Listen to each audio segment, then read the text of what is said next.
पढ़ेंगे next reaction जिसे हम कहते हैं disproportionation reaction.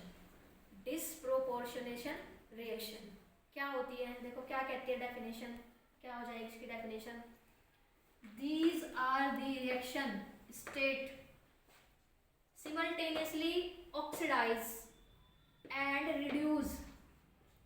In other words, one reacting substance in a disproportionation reaction always contains an element that can exhibit at least two oxidation state। यानी समझिए इसका मतलब क्या है। मान लीजिए कोई भी एटम है या कोई भी मॉलिक्यूल्स है जो एक से ज्यादा ऑक्सीडेशन स्टेट शो करता हो या रखता हो, उसे हम क्या कहते हैं? डिस्प्रोपोर्शनेशन रिएक्शन कहते हैं। कोई भी एटम है या कोई भी मॉलिक्यूल्स है, जब वो एक से ज्यादा ऑक्सीडेशन स्टेट को क्या करेगा? शो करेगा या एग्जिबिट यानी रखता है, शो करता है, उसे हम क्या कहते हैं? क्या बोलेंगे? Disproportionation reaction. तो चाहे आप ऐसे लिख लीजिए डेफिनेशन या फिर ऐसे लिख लीजिए एटम मॉलिक्यूल्स आयंस। चाहे कोई एटम है या कोई मॉलिक्यूल्स है या कोई आयंस है, हैविंग यानी रखता है, मोर देन एक से ज्यादा, टू ऑक्सीडेशन स्टेट सिमल्टेनियसली यानी कोई भी एटम है या मॉलिक्यूल्स है या आयंस है जो एक से ज्यादा क्या रखता है? ऑक्सीडेशन स्टेट रखता है या शो करता है किसी रिएक्शन के अंदर, उसे हम क्या कहते हैं? डिस्प्रोपोर्शनेशन रिएक्शन कहते हैं। यानी सेम ही एटम तो ऑक्सीडाइज हो जाएगा और सेम ही एटम क्या हो जाएगा? रिड्यूस। उसे हम क्या कहते हैं? डिस्प्रोपोर्शनेशन रिएक्शन कहते हैं। यानी अपने आप ही वो ऑक्सीडेशन शो करेगा और अपने आप ही क्या करेगा? वो रिडक्शन शो करेगा। क्या मेरी बात समझ में आ रही है? ऐसी रिएक्शन को हम क्या कहते हैं? डिस्प्रोपोर्शनेशन रिएक्शन कहते हैं, जिसमें सेम ही एटम ऑक्सीडाइज होगा और सेम ही एटम क्या करता है? रिड्यूस होता है। उसे हम क्या कहते हैं? डिस्प्रोपोर्शनेशन रिएक्शन कहते हैं। कितने बच्चों को समझ में आ गया? सबको आ गया? Yes ma'am. एग्जाम्पल के थ्रू समझते हैं। ये उतार ले सभी ने, इंपॉर्टेंट है बहुत ज्यादा, ठीक है? इसको उतार लेना, पोज कर दे फिलहाल। क्या कहते हैं इसको? Hydrogen peroxide. क्या देता है ये? टूट करके क्या देता है? बताओ किस में टूटेगा? H2O में, और प्लस क्या बनाता है? O2। ऑक्सीजन देता है और वाटर देता है। तो यहाँ पर अगर हम देखें इनकी ऑक्सीडेशन नंबर देखें, देखो ये पेरोक्साइड है और हमने आपको बताया था कि जब पेरोक्साइड होता है तब वहां पर ऑक्सीजन की ऑक्सीडेशन नंबर किस में लेते हैं? -1 में लेते हैं। ध्यान कीजिए, वह तो -2 होती है, लेकिन जब ये पेरोक्साइड की फॉर्म में होता है, Na2O2 हो या फिर H2O2 हो, तब इसकी ऑक्सीडेशन नंबर क्या हो जाएगी? -1। तो ऑक्सीजन की तो हो गई -1, हाइड्रोजन की कितनी हो गई? +1। यहाँ पर देखिए हाइड्रोजन की कितनी होगी? +1 और ऑक्सीजन की हो गई -2, और यहाँ पर क्या होगा? इसकी 0। 0 क्यों है? क्योंकि फ्री स्टेट में है यहाँ पर, ठीक है? अपने ही एटम के साथ बॉन्डिंग बना रखी है, समझ गए? तो ये 0 है यहाँ पर। अब देखिए अगर हम बात करें हाइड्रोजन को, तो हम देखेंगे नहीं क्योंकि सेम ऑक्सीडेशन नंबर है इसकी। तो यहाँ पर ऑक्सीजन को देखेंगे, यहाँ पर हम देखो ऑक्सीजन को देखेंगे, यहाँ पर -1 से किस में गया है? 0 में, यानी इसका क्या हो रहा है? यहाँ पर ऑक्सीडेशन लिख लेंगे। क्या हो गया?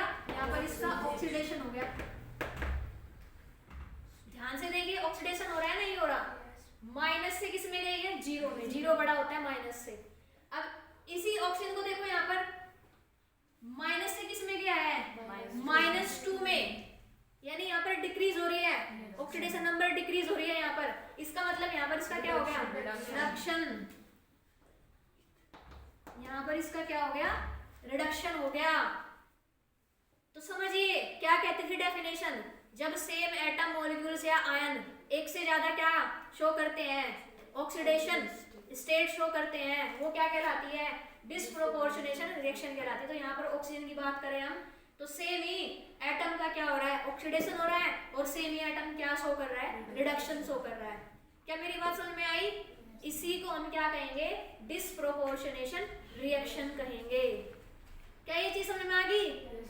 एक और एग्जांपल लेते हैं, साइड से पूछ। अब देखो नेक्स्ट रिएक्शन देखें, यहाँ पर क्लोरीन की हाइड्रोक्साइड के साथ रिएक्शन कराई, ClO बनता है, क्लोराइड आयन बनता है और वाटर का फॉर्मेशन होता है यहाँ पर।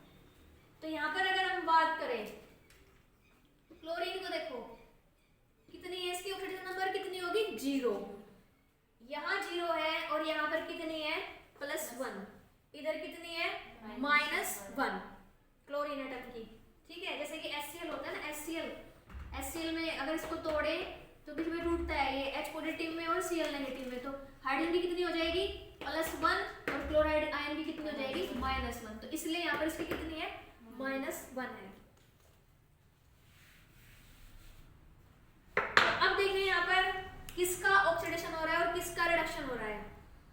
जब ऑक्सीडेशन नंबर इंक्रीज होती है किसी एटम की तो वहां पर क्या होता है, ऑक्सीडेशन, और जब क्या होगा, डिक्रीज होगी ऑक्सीडेशन नंबर, तो वहां पर क्या होता है, रिडक्शन। तो यहाँ देखिए क्लोरीन 0 से किस में गया है, +1 में, यानी इसकी ऑक्सीडेशन नंबर 0 से +1 गई, यानी इसका क्या हो रहा है, ऑक्सीडेशन हो रहा है यहाँ पर, ऑक्सीडेशन, क्योंकि ऑक्सीडेशन नंबर क्या हो रही है यहाँ, इंक्रीज। अब आगे देखिए 0 से किस में गया है, यहाँ पर किस में गया है, माइनस में गया है, -1 में, यानी यहाँ पर ऑक्सीडेशन नंबर क्या हो रही है, डिक्रीज, यानी इसका क्या हो रहा है, यहाँ पर रिडक्शन हो रहा है, ऑक्सीडेशन नंबर क्या हो गई, डिक्रीज हो गई। तो ये कौन सी रिएक्शन होगी, डिस्प्रोपोर्शनेशन रिएक्शन होगी, क्योंकि सेम ही एटम का क्या हो रहा है, ऑक्सीडेशन, और सेम ही एटम का क्या हो रहा है, रिडक्शन हो रहा है, यानी सेम ही एटम ऑक्सीडाइज हो रहा है और सेम ही एटम क्या हो रहा है, रिड्यूस हो रहा है, इसलिए ये एक डिस्प्रोपोर्शनेशन रिएक्शन है। एक से ज्यादा ऑक्सीडेशन नंबर ये क्या कर रहा है, यहाँ पर शो, एग्जिबिट कर रहा है। ठीक है, तो क्या मेरी बात समझ में आई? इस एग्जाम्पल से, इससे पहले वाले एग्जाम्पल से सबको समझ आ गया? किसी को कोई प्रॉब्लम तो नहीं है? 4 तरह की रिएक्शन हमने पढ़ी है, कॉम्बिनेशन, डिस्प्लेसमेंट और डीकंपोजिशन और डिस्प्रोपोर्शनेशन रिएक्शन। ये काफी इंपॉर्टेंट है, पेपर में आ जाएगी। ठीक है, तो इस तरह से आप एग्जाम्पल लिख सकते हो, डेफिनेशन लिख सकते हो। किसी को कोई प्रॉब्लम? चलो बहुत अच्छा।